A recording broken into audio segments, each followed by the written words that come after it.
Hello. Did you enjoy your lunch? Yeah. Good.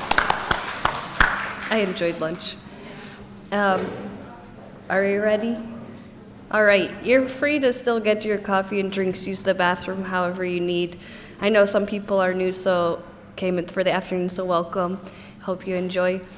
I'm here to introduce my friend Brian Stefan-Szittai. Brian is the co-director of the Interreligious Task Force on Central America and Colombia in Cleveland, Ohio.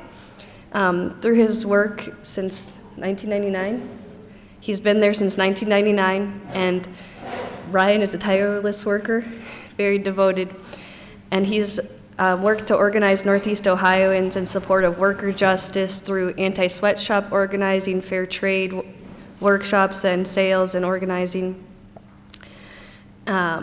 immigrant defense and support, LGBTQ solidarity, and work with partnerships in Central America and Colombia.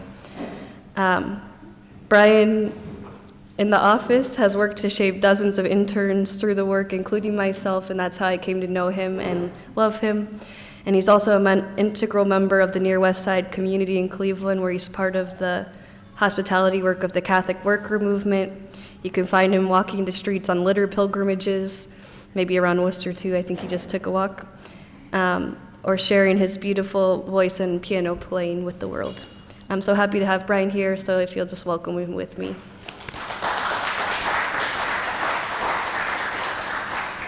Thank you, Erica. Is this loud enough?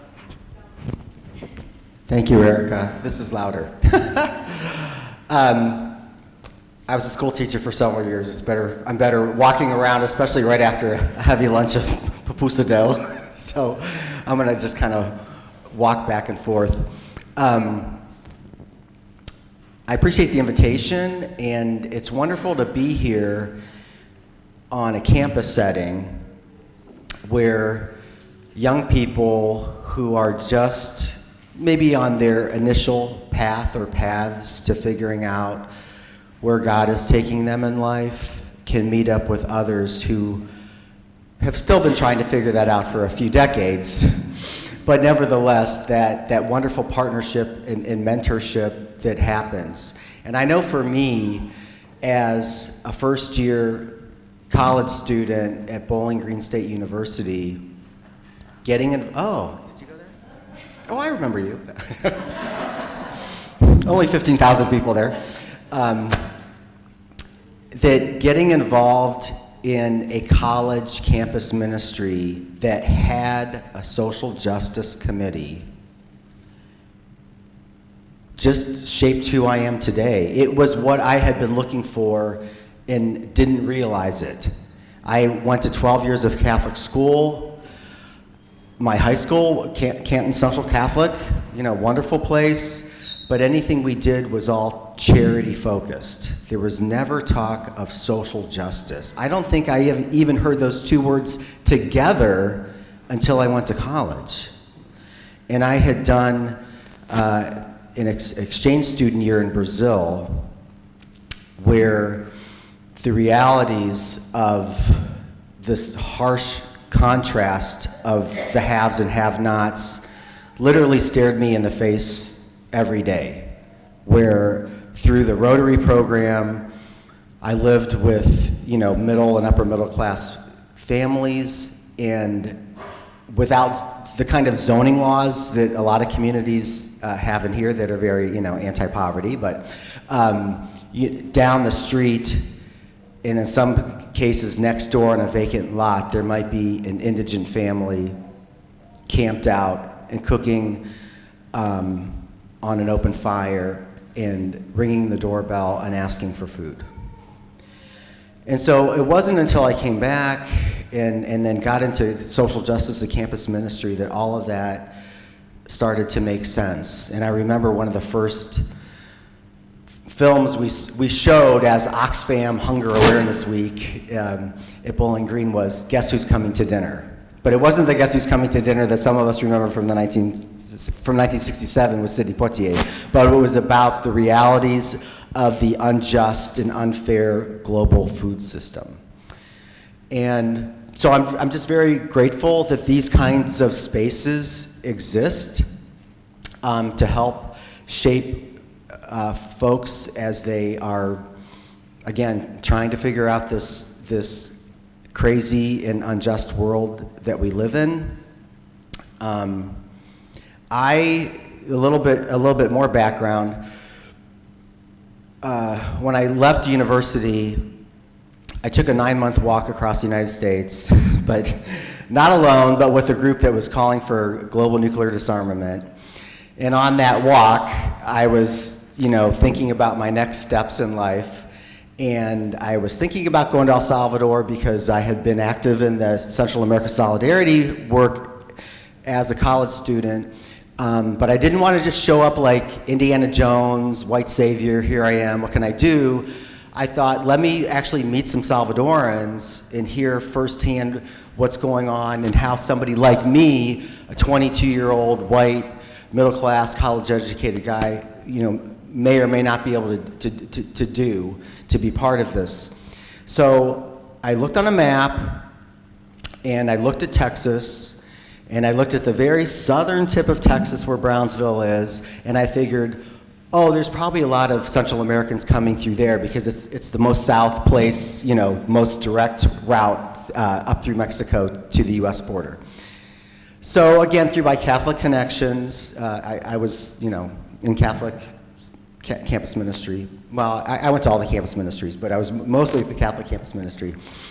And one of my Catholic sisters' mentors had a sister in her community who had turned her family's 5-acre property into a refugee shelter in McAllen, Texas. So I wrote to them while I'm walking across the country and exchanging letters, rural delivery from city to city, and offered to come down and volunteer, and they asked, how long can you stay? And I, in the letter, shrugged my shoulders and said, 6 months, and I ended up staying 7 years. And that experience of living with folks fleeing the violence, sorry about that, from Nicaragua and Guatemala and Honduras and El Salvador really, was very impactful and foundational for who I am as a person trying to follow Jesus in 2024. So when I came back home to Ohio, it was understandable that I would look for a group like the Interreligious Task Force on Central America, and I found them and started volunteering. And it's an organization with a long name but a small office and small staff. There's not much turnover. We only have 2 paid staff people, but I was fortunate that when an opening did open, I quit my teaching job and I started working there, as Erica said, just a couple years ago in 1999. So I'm, if it works out, I might stay a little while.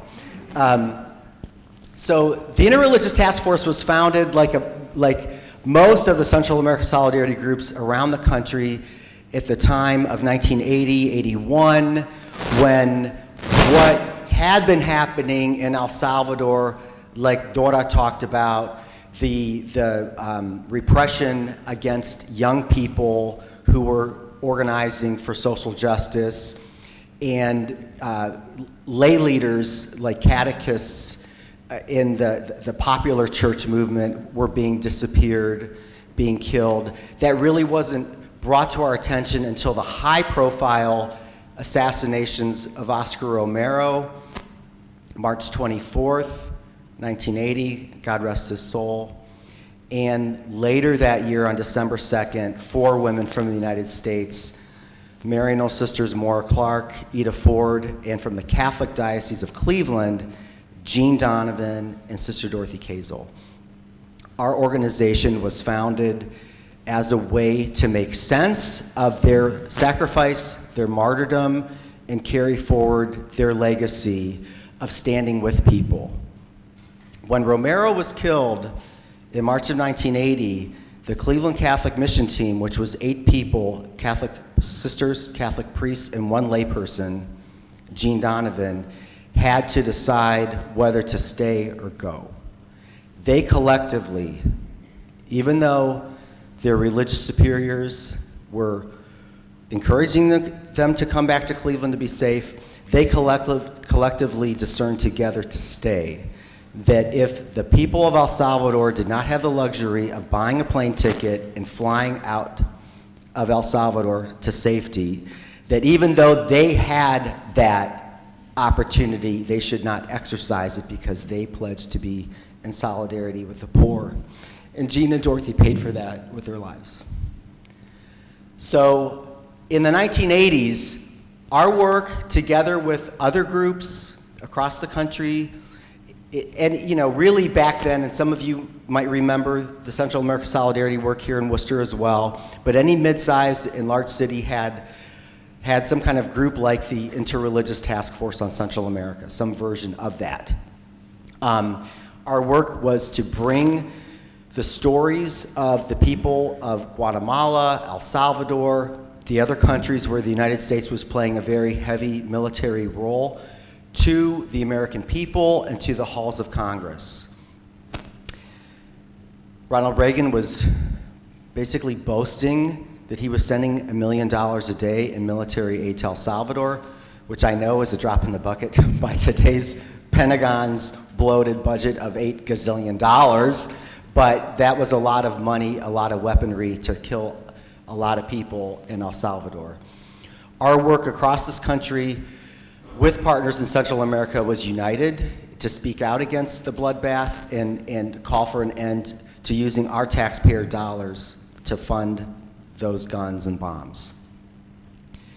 When the wars formally ended by the mid-1990s, 1992 El Salvador, 1990 Nicaragua with a forced election, 1996 in Guatemala, the people that were working at the Interreligious Task Force then recognized that solidarity was about more than simply stopping a war.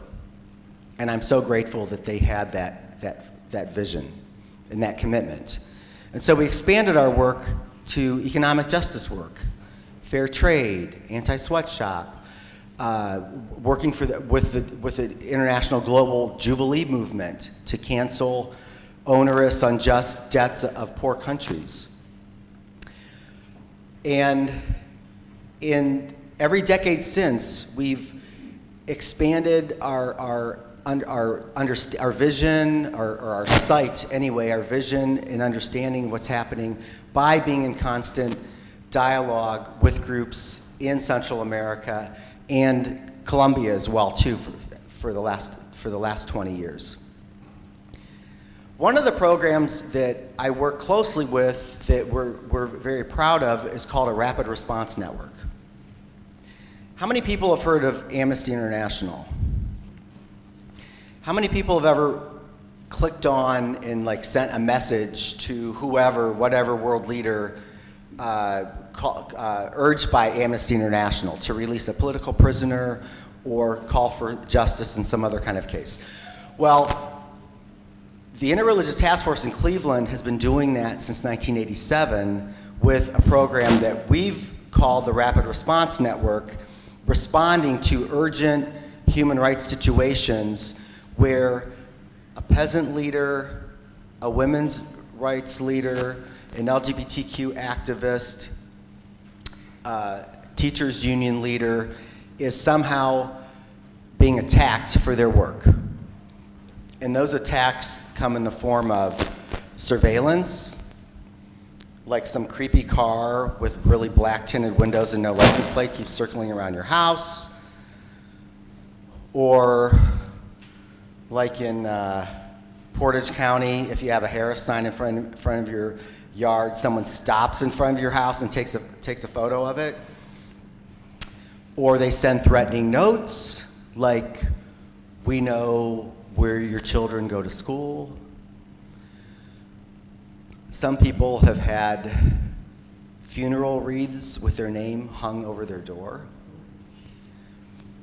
And worse than that, some people are physically assaulted and sometimes assassinated.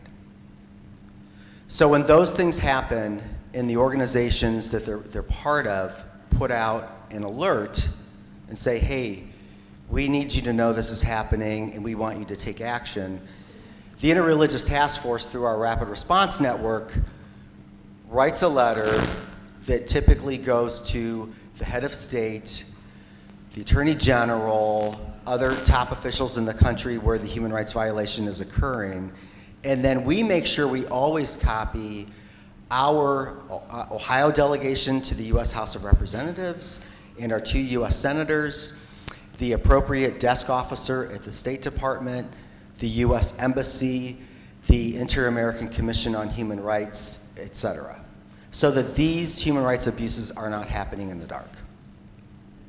We do 6 of those cases every month. For the last, how many years is it, since 1987? It's been a while. So we have a long understanding of the trends, the patterns, the context of the human rights abuses that are happening. And this weekend, for example, there's a webinar from our partners with NISGWA, Network in Solidarity with the People of Guatemala, about a trial of Lucas.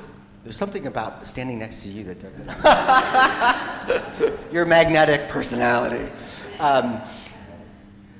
Lucas Garcia, a military dictator from the 1980s, who's on trial today, this month, for genocide in Guatemala that happened in the 1980s. So when people ask, well, why do you bother writing letters? Do you see any results? We might not see results for 10, 20, 30 years. But every step that we take helps to chip away at that impunity that the oligarchs and those in political power have held for far too long in these countries. That's all tied into why people are coming here, right? I mean, that's the whole context of this. Why are people coming here? We are coming here, Central Americans will say, because you have been there. Now, we saw a new shift in the human rights abuses happening in the mid-2000s. From 1987 until the early 2000s, it was usually state actors or their clandestine thugs, paramilitaries, doing all this dirty work, but sponsored basically by the state. In 2005, the US Congress, by one vote, Congressman Steve LaTourette from Paynesville, we will never forgive him, passed the Central America Free Trade Agreement.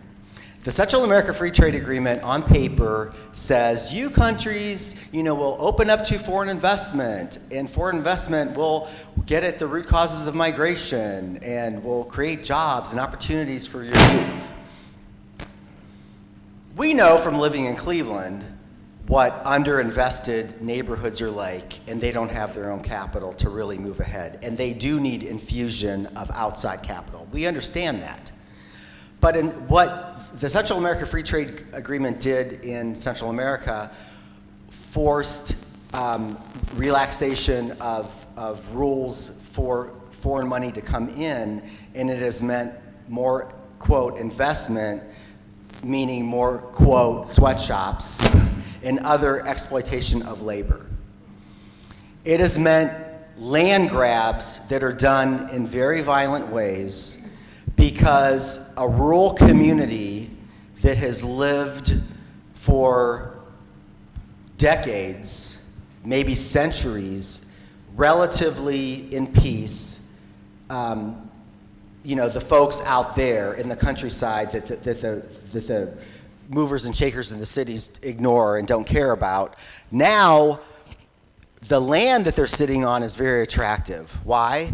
Oh, there might be gold under there. There might be silver under there. And if they're on the coastline, wouldn't that be a beautiful golf resort? And we could fly people from Europe and North America.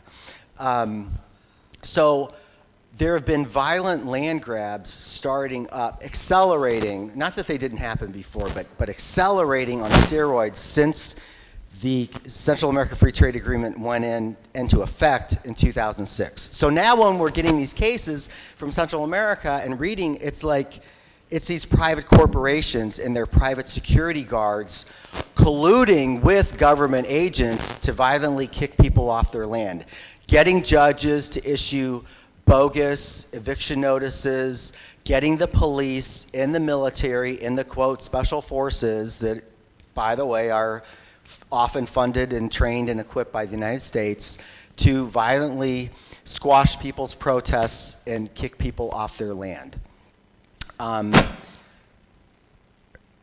Through the Honduras Solidarity Network, we meet weekly on Tuesdays with people from Honduras and North America, and we're working right now with the ethnic Garifuna people, who are black, indigenous, African descendant indigenous people on the northern coast of Honduras, to get the Honduran government to implement orders by the Inter-American Court of Human Rights that have been issued in 3 different cases for 3 different communities, that where the Inter-American Court, the international court for this hemisphere, has ruled that the state of Honduras violated their rights by allowing these private companies to come in and build a hotel or a tourist resort or do mining or whatever they've been doing.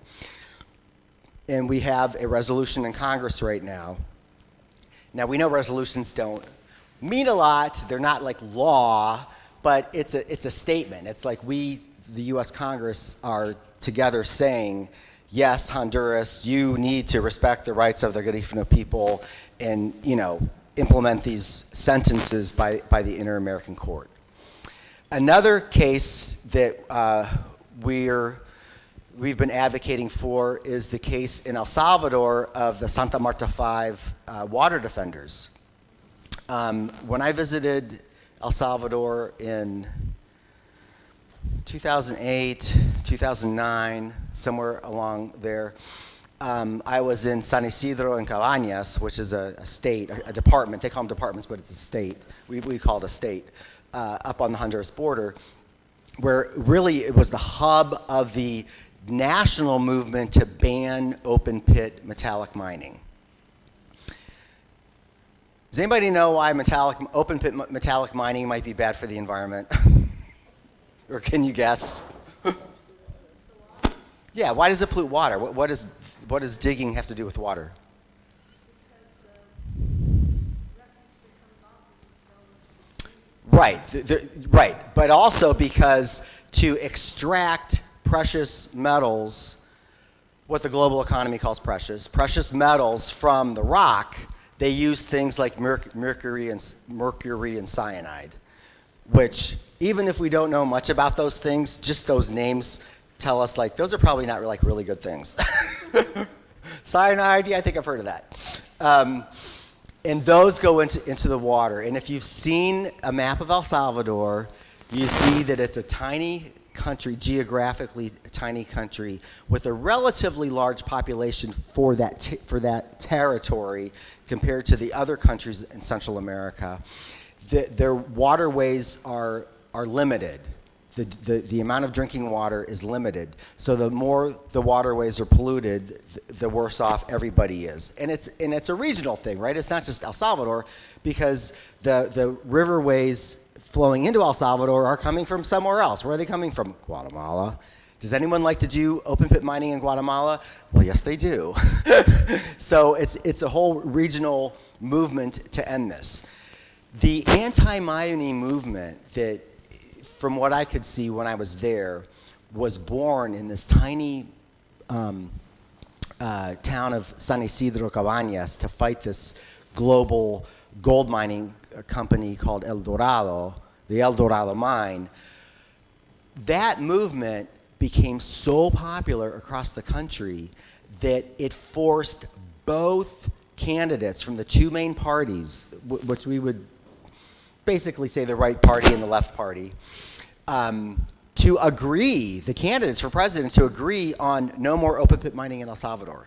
And eventually it was implemented into law in 2017. The first country in the world to ban open pit metallic mining. Yes, applause for El Salvador, for the people of El Salvador, not the government, but for the people of El Salvador. Now, they have this guy who likes to call himself the coolest dictator on the planet. Yes, he's even cooler than you-know-who, who's got his signs all over 585 as I drove down here from Cleveland. Nayib Bukele, is trying to backpedal on these commitments that the people and the legislature of El Salvador have made.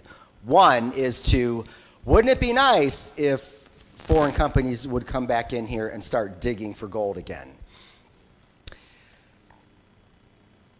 Oh, maybe Erica could help me, because I know the clock is ticking. You could pass those around.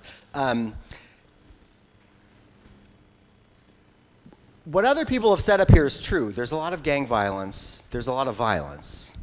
And a lot of it is rooted in the U.S.'s history and legacy of what it's done in those countries that is too much to get into now.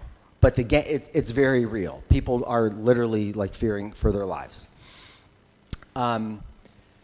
So Bukele, in March of, I guess it was 22, because it's now in its third year, I think 22, started what he calls a state of exception, which we would basically call a state of emergency, where the situation in the country is so urgent that we're going to suspend constitutional rights. And so the police forces throughout the country have been given quotas to arrest and imprison people without charge. So there's a lot of profiling going on. You have a tattoo, you're in a gang. You've got that, weird haircut and piercings, you're in a gang. They don't really care. They're like under pressure by the government just to pick people up.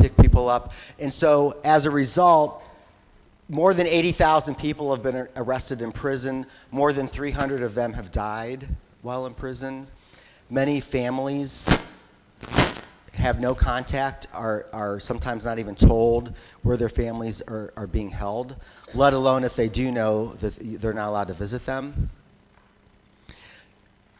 For better or worse, this policy that's now in its third year is very popular in El Salvador because people are feeling safer. They're feeling like they can breathe. They feel like they can go out at night again. But what President Bukele's government is also doing is casting the net wide enough, and in the name of getting tough on crime, is also capturing political opponents.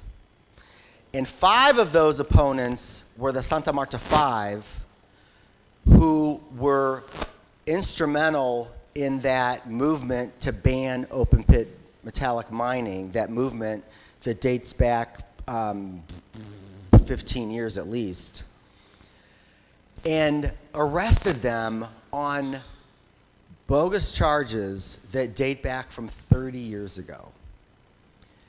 We have been involved with the other Central America Solidarity groups in Canada and the US, and certainly with partners in El Salvador and others around the world, to demand justice for the Santa Marta 5.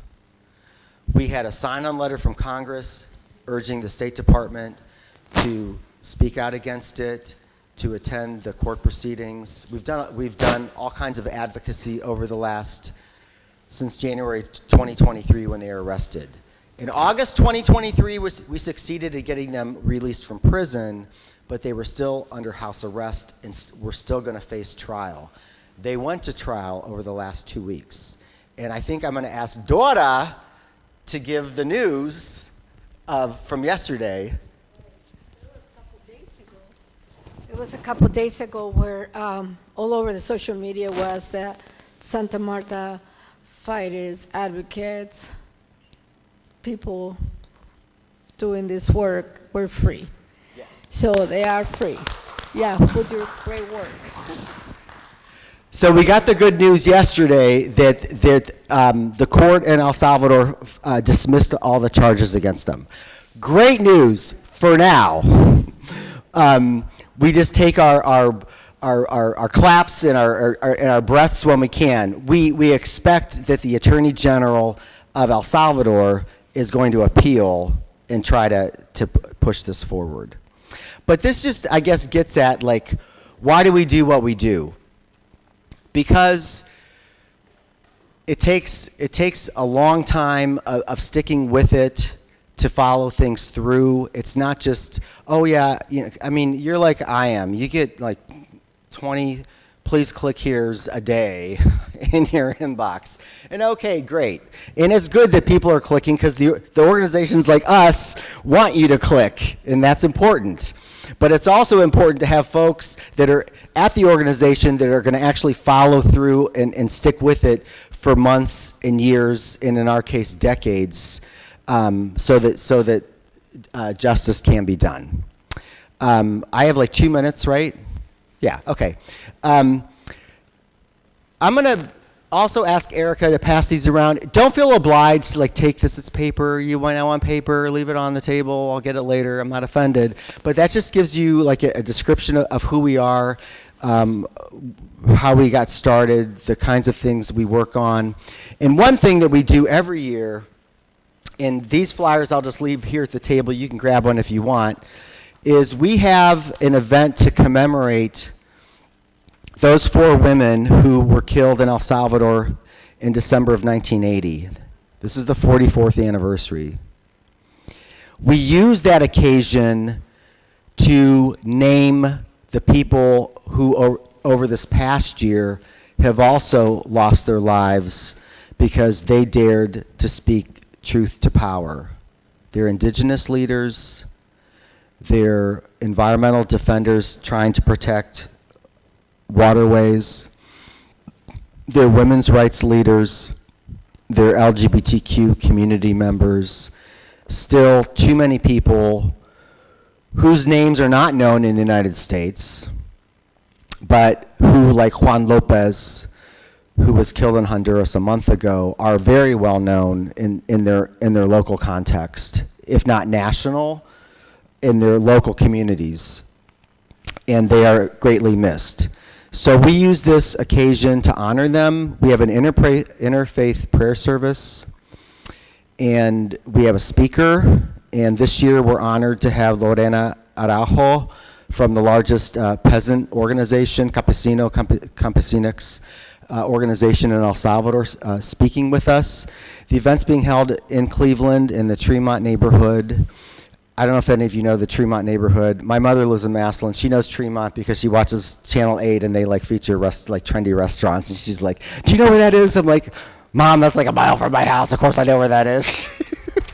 But anyway, the Tremont neighborhood, very close to downtown Cleveland. If you're interested, please be our guest. It's a week from tomorrow. There's also a virtual option.